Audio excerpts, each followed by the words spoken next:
Hello everyone, it's me sir और आप सभी का कैओटिक शॉर्ट कोड के और एक नए एपिसोड में स्वागत है। तो एपिसोड के स्टार्टिंग में उसी बाउंडलेस बैंडेड ग्रुप के लीडर को दिखाया जाता है, जो तो यहाँ पे आते ही जिनचैन के ऊपर हमला कर दिया था। लेकिन अभी ना इस बार जिनचैन तो यहाँ पे अकेला नहीं था, क्योंकि उसके साथ इस बार तो वो चोरनी भी थी, जो तो अभी इस बैंडेड को देखते ही यहाँ से दुम दबा के भागने लगती है। पर बैंडेड लीडर तो अभी जिनचैन को छोड़ के उस लड़की के पीछे लग जाता है, जहाँ पे तो बैंडेड का लीडर क्या उठता है कि अरे देखो तो यहाँ पे मरने के लिए और कोई आ चुका है। और इसी के साथ वो लीडर तो अभी झटपट करके जाके उस लड़की के ऊपर एक जोरदार अटैक कर देता है, जिससे तो जैसे तैसे रुकाते हुए अभी वो लड़की सोचती कि ये तो एक मिडिल सेंड लेवल का मास्टर है। पर तब भी तो यहाँ पे वो लीडर ना दोबारा तो बेचारी लड़की के ऊपर और एक जोरदार हमला कर देता है। और ये वाला हमला ना पिछले वाला अटैक से भी जोरदार था, जिससे रुकाते हुए तो बेचारी लड़की भी अभी पसीना पसीना हो रहा था। और ये सब कुछ साइड से देखते हुए जिनचैन क्या उठता है कि वो लड़की जो अपने आप को यहाँ पर लड़का कहते हैं, हम दोनों ही ना इससे कमजोर है, तो चलो ना हम दोनों एक साथ इसके ऊपर हमला करते हैं। जिसपे तो वो लड़की मुंह फुलाते हुए कहते हैं कि उससे ना यहाँ पे किसी की मदद की जरूरत नहीं है, खास करके जिनचैन का। लेकिन फिर भी जिनचैन तो उस चोरनी की मदद करने के लिए आ जाता है, जो तो यहाँ पे आते ही अपने अटैक से उस लीडर को पीछे की तरफ कर देता है। जहाँ पे तो लीडर पीछे की तरफ जाते हुए कहता है कि तुम दोनों को क्या लगा था कि तुम दोनों को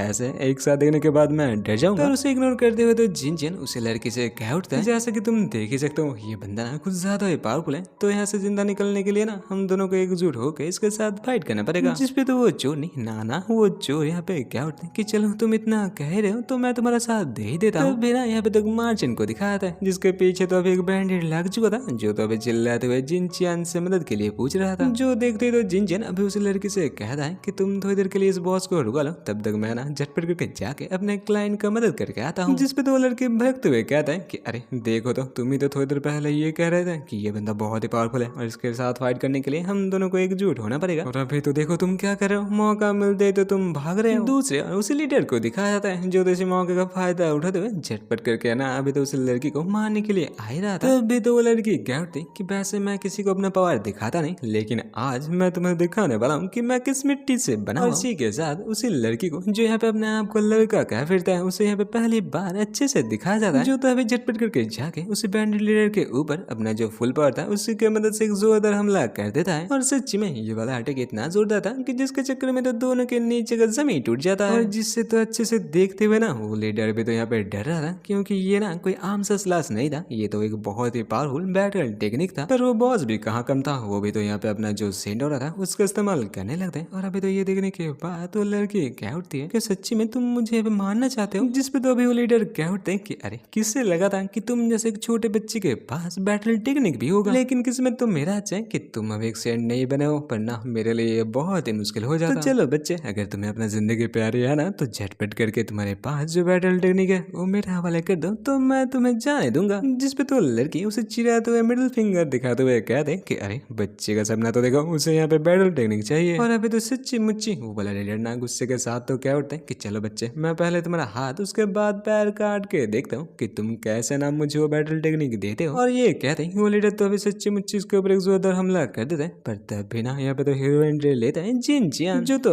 आते ही उस लीडर का जो हमला था उसे यहाँ पे रुका लेता है। और अभी ना जिनचैन को देखते ही वो लड़की तो कह उठती है कि अरे मुझे तो कब का लगा था कि तुम भाग चुके हो। जिसपे तो यहाँ पे 2-3 मार्चिन कह उठते हैं कि अरे बकवास करना बंद कर दो, वैसे भी ब्रदर जिनचैन बहुत ही अच्छे हैं, ब्रदर जिनचैन तो इतने देर से हम लोगों की मदद कर रहे थे। जहाँ पे तो जिनचैन भी कह उठते हैं कि मैंने तुमसे वादा किया था कि हम दोनों मिलकर इस बॉस के साथ फाइट करेंगे, और मैं अपने किए हुए वादा को हमेशा पूरा कर, वैसे भी तुम्हारा काम हो चुका है, अभी इस बंदे को मेरे ऊपर छोड़ दो। और ये कहते हुए जिनचैन अभी उस लीडर के ऊपर एक जोरदार हमला करता है, जो लगते ही तो अभी वो लीडर उड़ते हुए पीछे की तरफ चला जाता है। और अभी तो जिनचैन का ये नया वाला पावर देखने के बाद वो लीडर भी सोचता है कि अरे देखो तो इस बच्चे का कल्टीवेशन का पाथ कितना पावरफुल है। लेकिन तब भी तो वो यहाँ पे चिल्लाते हुए कहता है कि बच्चे तुम यहाँ पे जीनियस हो सकते हो, आज के आज मैं ये पर तुम दोनों को मार के दबना दूंगा। और इसी के साथ वो भी यहाँ पे अपना एक बैटल टेक्निक का इस्तेमाल कर देता है, जिसके चक्कर में तो यहाँ पे एक जोरदार टॉर्नेडो आ जाता है। और अभी तो इसी से बचने के लिए ना बाकी सारे लोग तो दुम दबा के भागना स्टार्ट कर देते हैं। और यहीं पर तो जिनचैन और उसी चोरनी को दिखाया था, जिन दोनों की तरफ तो अभी उसी बवंडर से ना बहुत ही छोटे छोटे और बहुत सारे अटैक बनना स्टार्ट करते थे, जो देखते हुए जिनचैन बच्चों अभी तो अपना जो शॉर्ट डोमेन था अभी उसी का इस्तेमाल करते हुए एक बहुत ही जोरदार हमला करने की तैयारी कर लेता है। इसी के साथ जिनचैन मरते वक्त अपने पहले वाले जिंदगी में जिस शॉर्ट टेक्निक को सीखा था उसी कैओटिक शॉर्ट टेक्निक की मदद से एक बहुत ही जोरदार अटैक उसी बवंडर की तरफ कर देता है। लेकिन तब भी तो उस लड़की को दिखाया था, जिसके तरफ तो अभी भी बहुत सारे हमले आ रहे थे, जिसे देखते ना जिनचैन तो झटपट करके उस लड़की को बचाने के लिए उसी के सामने आके खड़ा हो जाता है। जिसके बाद से क्या होता है नासिब जितने सारे अटैक आ रहे थे वो जिनचैन के ऊपर लगते हैं। जिनचैन के हमले के बाद से उस टोर्नेडो के अंदर जो विस्फोट हुआ था उसका बाकी सारा हिस्सा भी तो आके जिनचैन के ऊपर लग जाता है। और अभी तो जिनचैन को अपने सामने देखने के बाद वो लड़की तो चौंक जाते, लेकिन तब भी तो यहाँ पे जिनचैन क्या उठता है कि चलो आखिरकार ये सब कुछ खत्म ही हो गया। और फिर तो उसी बाउंडलेस बैंडिट ग्रुप के लीडर को दिखाया जाता है जिसके छाती के अंदर तो जिनचैन के हमले के वजह से एक बहुत ही बड़ा सा गड्ढा हो चुका था, जहाँ पे तुम मरते हुए बैंडिट अभी जिनचैन से पूछते हैं कि अभी बच्चे तुमने ये क्या किया, ये तो कोई बैटल टेक्निक भी नहीं था। जिसपे तो जिनचैन कहता है कि ये बचने का मेरा आखिरी रास्ता था, मुझे लगा था ये काम नहीं करेगा लेकिन चलो ये काम तो आ गया। लेकिन जिनचैन का ये लास्ट वाला जो अटैक था इसे झेलने के लिए अभी उसका बॉडी रेडी नहीं हुआ था, जिसके वजह से बेचारा जिनचैन को तो यहाँ पे खून का उल्टी होना स्टार्ट हो जाता है। जो देखते ही तो अभी वो लड़की झटपट करके आके जिनचैन को पकड़ते हुए कहता है कि तुम ठीक हो ना, वैसे भी तुम्हारा जो लास्ट था उसे करने के लिए तुमने यहाँ पे ना सिर्फ जबरदस्ती अपने सेंट फोर्स को बढ़ाया था और उसके ऊपर से इतने सारे विंड ब्लेड के अटैक के वजह से तुमने यहाँ पे अंदर और बाहर दोनों तरीके से जख्मी हो चुके हो। और इसी के साथ वो लड़के तो यहाँ पे चिल्लाते हुए कहते हैं कि अरे कौन से किस्म का हीरो यहाँ पे अपनी जिंदगी खो बैठता है। जिसके रिप्लाई में तो अभी जिनचैन ये कहता है कि ये वाला हमला अगर वो ना करता तो अभी तक ना जिनचैन के साथ साथ वो लड़की भी तो यहीं पर ही मर जाती। जो सुनते ही तो वो लड़के कहते हैं कि तुमने मुझे यहाँ पे क्यों बचाया, वैसे भी तुम तो मुझे यहाँ पे पहचानते भी नहीं हो। तो जिनचैन तो यहाँ पे हीरो स्टाइल में कहता है कि मैंने तुमसे कहा था ना कि अभी सब कुछ तुम मेरे ऊपर छोड़ दो, यानी कि तुम्हें बचाने का जिम्मेदारी भी तो मेरे ऊपर ही आता है। जो सुनते ही तो वो लड़की ना जिनचैन को तो एक जोरदार मुक्का लगाते हुए कहते हैं कि अरे देखो तो तुम यहाँ पे कितना मीठी मीठी बात कर रहे हो, यानी कि तुम ठीक ही हो। जिसपे तो यहाँ पे जिनचैन कहता है कि अरे मैंने यहाँ पे क्या ही गलती कर दिया, मैं तो यहाँ पे सच्चाई कह रहा था। तब भी तो यहाँ पे बाउंडलेस बैंडिट आ जाता है जो तो अभी अपने बॉस को ऐसे मरे हुए देखने के बाद तो चौंकते हुए कहता है कि अरे ऐसा कैसे हो सकता है, एक बच्चे ने हम लोग के बॉस को मार दिया, ये होना तो नामुमकिन है। और जिन लोगों को देखते हुए तो अभी जिनचैन सोचते हैं कि तब भी मैं सोचूं ये बंदा इतना पावरफुल क्यों था, क्योंकि ये बंदा तो इन लोगों का लीडर था। और ये सब कुछ सोचते सोचते ना जिनचैन के दिमाग में तो एक बहुत ही जोरदार खुरापाती आइडिया आता है, जहाँ पे ना जिनचैन तो अभी अपना जो पूरा का पूरा सेंट फोर्स था उसे निकालते हुए कहता है कि अभी तो तुम लोग का बॉस मर चुका है, यानी कि अभी तो तुम लोग का बारी आ चुका है, तो चलो अच्छे बच्चे की तरह सब रेडी हो जाओ। जो सुनते तो बाकी सारे बैंडिट ना यहाँ पे तो डर के मारे दौड़ना स्टार्ट कर देते हैं। और इन लोगों को ऐसे भागते हुए देखने के बाद ब्रदर रूडी तो कह उठते हैं ये तो इन लोगों का छोटू सा टोली था, अभी बाकी सब आए इससे पहले चलो ना रातों रात हम लोग ब्लू विंड किंगडम तक चले जाते हैं। जिसपे तो बाकी सारे मर्चेंट भी कह उठते कि हाँ ऐसा ही ठीक है, चलो झटपट करके ब्लू विंड किंगडम तक चले जाते हैं। और अभी तो ये सब कुछ देखने के बाद जिनचैन तो उस लड़की से पूछते हैं कि अभी तो हम लोग ब्लू विंड किंगडम की तरफ जा रहे हैं, तो तुम बताओ तुम कहाँ जाने वाले। जो लड़की तो अभी उसी मरे हुए बैंडिट लेयर से पैसा लेते हुए कहते कि मैं अभी तो उसी तरफ जा रही थी, तो चलो मैं तुम लोग के साथ ही चलती हूँ। तब तो यहाँ पे जिनचैन कह उठते हैं कि तुम्हारे पास बैटल टेक्निक है, इसके बारे में किसी को कानो कान पता चल गया ना तो तुम्हारे लिए ये सच्ची में बहुत ही बुरा होगा। जिसपे तो लड़की कहते हैं कि पता चलता है तो चलने दो ना, वैसे भी मैं किसी से डरती हूँ। और ये कहने के बाद वो लड़की तो अभी झटपट करके आ गई जिनचैन के सामने उसका हाथ बढ़ा देती है। जो देखने के बाद जिनचैन तो अभी अपने दिमाग दौड़ाते हुए सोचते हैं कि ये लड़की ना ये लड़का यहाँ पे करना क्या चाहता है। और इसी के साथ जिनचैन तो उसे चोरनी के साथ हैंडशेक करते हुए कहता है कि मेरा नाम जिनचैन है, तुमसे मिलकर मुझे बहुत ही अच्छा लगा। जिसपे तो वो लड़की गुस्से के साथ जिनचैन के हाथ को हटाते हुए कहती है कि ये सब कुछ ना तुम्हारा गलती है, तुम्हारे वजह से मेरा प्यारा सा क्लॉक टूट चुका है और अभी उसका पैसा ना तुम्हें देना पड़ेगा। जो सुनते ही तो बेचारे जिनचैन का अंदाज ही बदल जाता है। और अभी तो जिनचैन को देखते ही ना वो लड़की क्या हो बच्चे, क्या तुम इससे बचने का कोशिश कर रहे हो। जिसपे तो जिनचैन हकलाते हुए कहते हैं कि अरे मैंने तुमसे कब कहा कि मैं तुम्हें पैसा नहीं दूंगा, लेकिन पैसा देने से पहले थोड़ा सा अपना नाम तो बताओ। तो लड़की तो कहते हैं कि ठीक है मैं तुम्हें बता रहा हूँ, लेकिन उससे पहले पैसे के बारे में भूलना मत। और इसी के साथ वो लड़की तो अपना नाम यहाँ पे मूयून बताती है। और इसी के साथ दो इधर बात का सीन दिखाता है जहाँ पे तो जिनचैन बच्चों बैठे बैठे कल्टिवेट कर रहा था। और जिसे ऐसे कल्टिवेट करते हुए देखने के बाद वो चोरी तो क्या उठती कि बच्चे तुम्हारा जो कल्टिवेशन करने का टेक्निक है ना कुछ ज्यादा ही अच्छा है, क्या तुम मुझे ये सिखा सकते हो। जिसपे तो जिनचैन क्या उठते हैं कि ना मैं तुम्हें ये सिखा नहीं सकता क्योंकि ये मेरे फैमिली का सीक्रेट टेक्निक है। और इसी के साथ देखते ही देखते ये लोग तो अभी ब्लू विंड किंगडम के अंदर आ जाते हैं। और जहाँ पे आते ना जिनचैन तो यहाँ पे आसपास जो बाउंड्री वाले पिक्चर है उसे चेक करना स्टार्ट कर देता है। और ये फिर तो जिनचैन के साथ उसी लड़की को दिखाया जाती है जो तो अभी इन पिक्चर के ऊपर इतने सारा बाउंड्री देखने के बाद बहुत ही खुश हो चुकी थी। लेकिन तभी ना जिनचैन बच्चों तो यहाँ पे कुछ ऐसा देख लेता है जो देखने के बाद उसके आंखों के ऊपर यकीन नहीं हो रहा था, क्योंकि यहाँ पे इतने सारे वांटेड पिक्चर के अंदर सबसे ऊपर जिसका पिक्चर था उसे ना जिनचैन तो बहुत अच्छे से पहचानता था, जिसके वजह से तो पिछले वाले जिंदगी के अंदर जिनचैन का खेला खत्म हुआ था। और फिर तो उसी वांटेड पिक्चर के नीचे उस बुढ़े बाबा का नाम यहाँ पे लोनली ओल्ड मैन बताया गया था। लेकिन अगर आप लोगों इस ओल्ड मैन के बारे में याद है तो झटपट करके नीचे कमेंट कर दो, पता तो चले इतने देर तक यहाँ पे कौन कौन मेरा वीडियो देखता है। और हाँ आज का एपिसोड यही लगता है, इसी के साथ ये वाला एपिसोड होता है खत्म। मिलते हैं और एक नए एपिसोड के साथ, तब तक के लिए टाटा बाय बाय और हाँ सयोनारा।